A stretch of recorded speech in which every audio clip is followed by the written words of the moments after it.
Moses matters for Christians.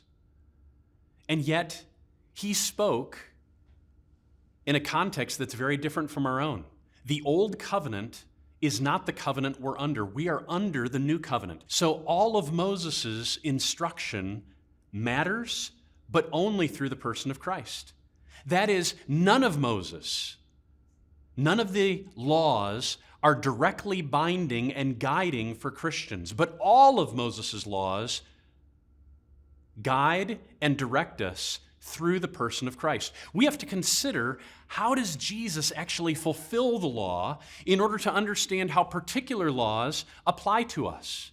Sometimes Jesus' fulfilling of Moses' law means that he maintains that law in much the same form that it looked like before. Don't commit adultery. Don't commit adultery. A maintaining of the law through Jesus' fulfillment. But other laws get transformed. Keep the Sabbath.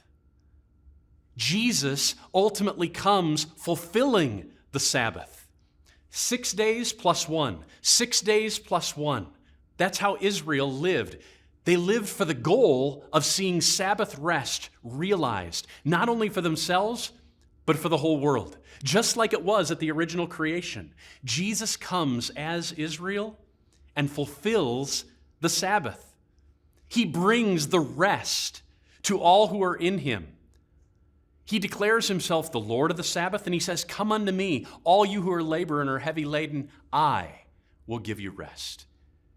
And in Jesus, that rest is realized not just 1 day a week, but 7 days a week. And we gather often on Sunday because that was the definitive day that Sabbath went public, that rest became realized. So Jesus transforms the Sabbath.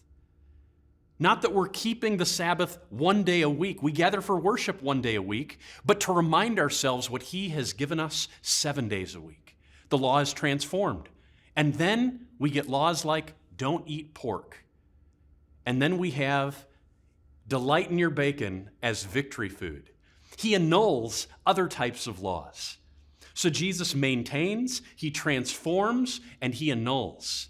And so we need to consider at every stage, with every single law, when we're asking, how does Moses matter for us? We ask it in light of what the New Testament clarifies about Jesus' person and work. And then we take the essence of what the law was pointed to and we apply it in a new redemptive context this side of Jesus.